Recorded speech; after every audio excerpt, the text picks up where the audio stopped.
Makin hari makin terlihat bahwa menteri-menteri Bapak Presiden ini selalu saja ada cara untuk membuat orang tertawa atau kesal. Yang terbaru adalah, bukan terbaru sih sebetulnya, hampir tiap hari ada, jadi selalu baru. Selalu baru. Menteri kita ini profesor, menteri ini guru besar. Kalau orang dari akademis kan, bayangan gue biasanya justru menuntut keterbukaan, justru memberikan keterbukaan informasi, bukan malah menutupi dengan alasan. Ini kan menutupi hal yang jelek dengan alasan supaya masyarakat tidak tambah jelek. Ya, dan dia pikir ini zaman kapan? Ini zaman semua. Itu dia. Mudah sekali data itu. Tapi dosa-dosa, sebagian dosa itu sebenarnya dosa pemerintah. Kenapa harus ditutupi gitu loh? Yang salah ya pemerintah. Yang salah pemerintah. Karena itu harus ditutupi, jadi dia kan nggak mau kelihatan jelek. Justru itu. Jadi bukan menutupi data, menutupi kelemahanmu. Gitu.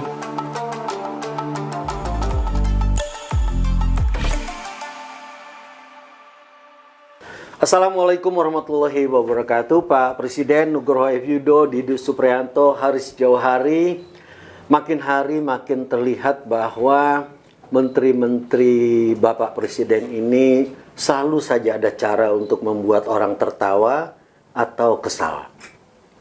Yang terbaru adalah, bukan terbaru sih sebetulnya, hampir tiap hari ada, jadi selalu baru. Selalu baru. Menteri Tenaga Kerja.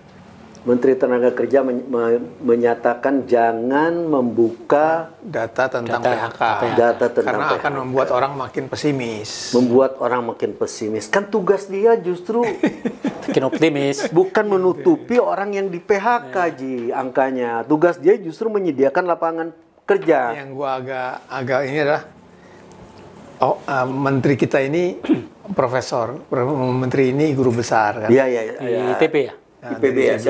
ITB. Ya. Dan kalau orang dari akademis kan, bayangan gue biasanya justru menuntut keterbukaan, justru memberikan keterbukaan informasi, bukan malah menutupi dengan alasan. Ini kan menutupi hal yang jelek dengan alasan supaya masyarakat tidak tambah jelek. Ya, dan dia pikir ini zaman kapan? Ini zaman semua. Itu dia. Mudah sekali data itu. Dan PHK adalah isu yang sekarang justru nggak habis-habis kan. Nah, kita kalau udah lihat data kan sampai bulan Mei, sekarang bulan apa, Juli? Sampai bulan Mei itu kemarin 26.500-an lah. Itu 2 bulan yang lalu. Tapi habis itu kan masih ada lagi PHK. Gua nggak tahu. Data PHK ini adalah data yang resmi di Kemenaker. Dan kita tahu kalau data tentang PHK itu sebagian memang disembunyikan. Antar lembaga tuh nggak ada yang sama. Ada yang bahkan bilang sampai berapa, Chan? 280.000. Ini omong dan bisa kita pegang karena dia aktivis presiden. Dia presiden Serikat Pekerja dari perusahaan yang lagi banyak PHK. Iya. Jadi Menteri Menaker hati-hati ngomongin PHK. Ada Chandra. Iya. Artinya kalau mau ngomong ajak Chandra lah ya kan. Dan ini ya, kalau kita lihat penyebab PHK itu, faktor-faktor antara lain ya, itu kenaikan pajak memang yang digenjot sama pemerintah, sama yang terus-terusan sehingga lalu membebani pengusaha. Kedua, pembatasan subsidi pemerintah, itu kan urusan pemerintah juga. Yang ketiga, kenaikan premi BPJS. Pekerjaan pemerintah juga. Pekerjaan pemerintah juga menentukan juga. Sisanya baru penurunan daya beli masyarakat, pengaruh global. Tapi dosa-dosa, sebagian dosa itu sebenarnya dosa pemerintah. Kenapa harus ditutupi gitu loh? Yang salah ya pemerintah. Yang salah pemerintah. Karena itu harus ditutupi, Ji. Dia kan nggak mau kelihatan jelek. Justru itu. Jadi bukan menutupi data, menutupi kelemahanmu gitu loh jadinya kan. Harusnya enggak lah. Harusnya kita justru berharap pemerintah sebenarnya bisa ikut secara langsung memperkecil pengangguran dengan membuka lapangan kerja yang padat karya. Jadi sebetulnya kan kalau kita cek ke janji kampanyenya pasangan calon Prabowo dan Gibran Raka Buming Raka ini kan salah satu yang sering disampaikan oleh calon wakil presiden saat itu menyediakan 19 juta lapangan kerja. Itu janji Gibran. Ya janji Gibran juga janji pemerintah kan, dia wakil presiden gitu. Nah, cuman sampai sekarang kan kita belum tahu nih progres membuka lapangan kerja ini. Karena perusahaan-perusahaan yang punya komitmen untuk investasi itu juga belum mewujud, sehingga lapangan kerja belum terjadi. Bahkan kayak misalnya Biadi yang buka buka pabrik di Subang ya, Terhambat oleh urusan di Subang. BYD itu kan dari Cina ya, mobil. Ya, itu kan menjanjikan 16.000 lapangan kerja. Tapi 18.000. 18.000. Cuman kapan itu jadinya kan belum clear juga, karena untuk membuka pabrik itu sepertinya juga banyak hambatan. Sampai Gubernur Deddy Mulyadi KDM harus turun ke lapangan. Dan sampai sekarang kita nggak tahu update-nya. Gitu. Kan biasanya kayak gitu si KDM. Jadi bla bla bla bla bla, nggak tahu progresnya kayak apa, nggak pernah dilaporkan karena nunggu dia datang lagi kan gitu. Bikin episode khusus lagi lah soal KDM. Udah waktunya tuh kayaknya udah banyak masalah. Terus ini dulu deh. Dia langsung batin.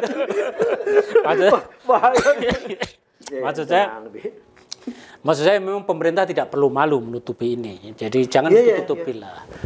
Yang penting proses PHK itu harus berjalan sesuai dengan aturan main. Meskipun aturan main yang baru berdasarkan Undang-Undang Cipta Kerja ini kan banyak merugikan pekerja ya, gitu ya, Chan?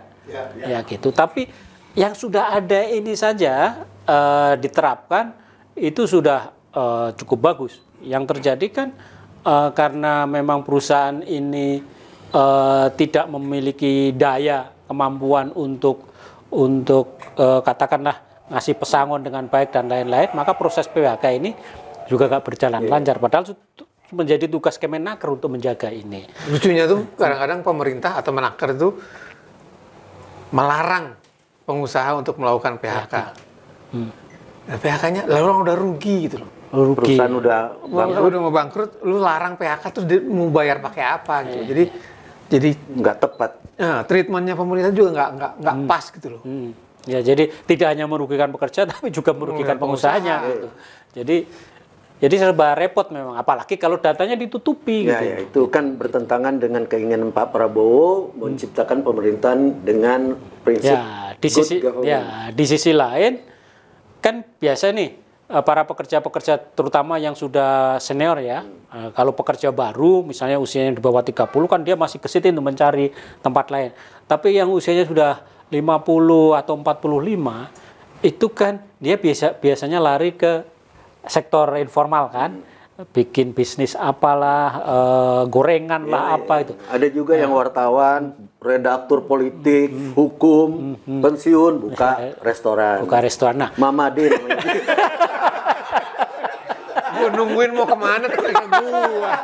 Nah, celakanya UMKM ini juga dipajakin kan sekarang. Nah, itu kan jadi serba repot juga. Jadi gimana ya? Antara kehendak untuk menaikkan pajak di satu sisi lain membuka lapangan kerja ini nggak sinkron gitu. Ya. Sementara gini, gue ingat tuh ketika ada tagar apa tuh ke luar negeri itu apa? Kabur aja. Oke, istilahnya mungkin dia tidak perlu ada kabur aja, tapi intinya adalah mencari pekerjaan di luar negeri. Karena di sini ini itu harus dianggap sah, malah harus didukung.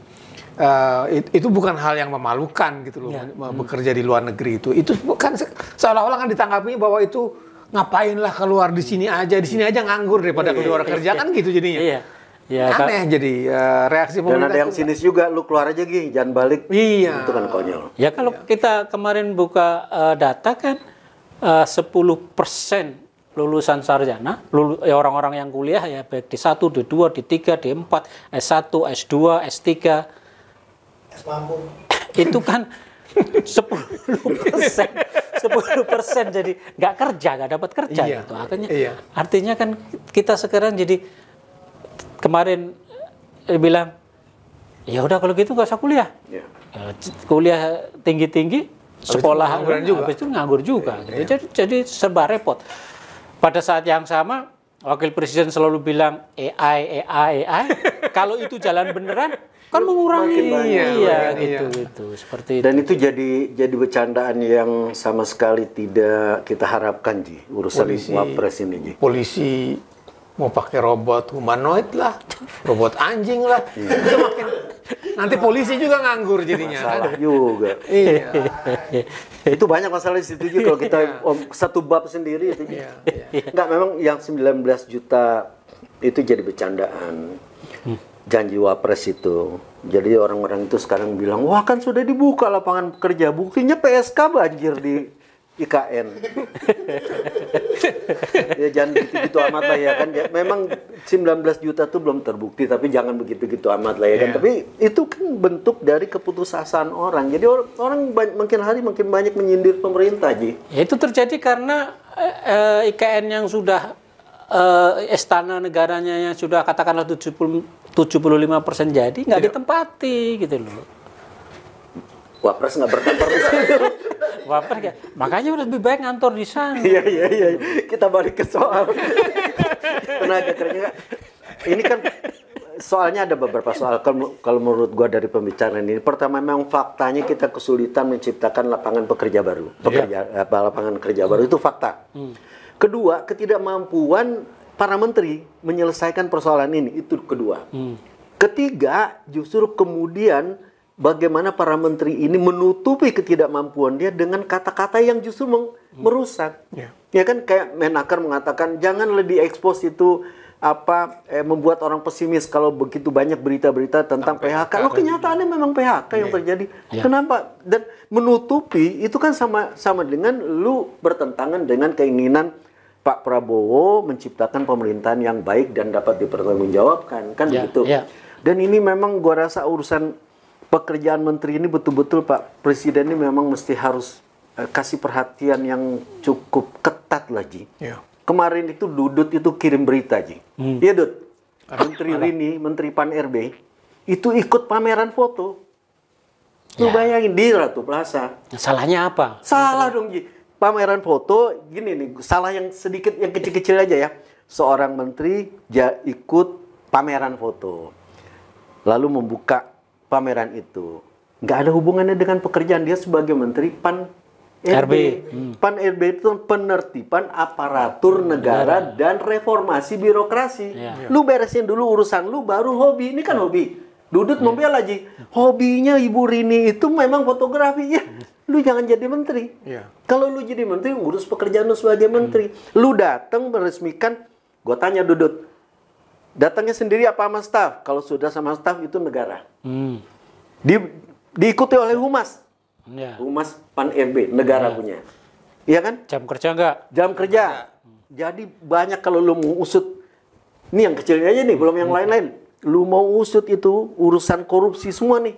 Korupsi waktu. Ini mending dia jadi mundur aja jadi menteri, buka sekolah fotografi. Bareng sama Oscar Mutulo, Arba'in Rambe, teman-teman kita, atau Darwis Triadi. Cocok Ji, kan? Iya kan? Kita bersedia jadi modelnya. Nggak, artinya banyak menteri yang sekarang bekerja tidak sesuai dengan tupoksinya. Termasuk Menteri Tenaga Kerja, PKS Ji. Jadi bukan PKS. Dekat sama orang PKS. Oh, dekat sama orang PKS. Sama dengan Didi juga dekat sama orang PKS. kami tahu wartawan dekat dengan siapa. dulu wartawan, sekarang tidak. Jadi makin jelas bahwa memang reshuffle diperlukan. Ya kita tunggu aja bulan Agustus ya. Gas terus. Gas terus.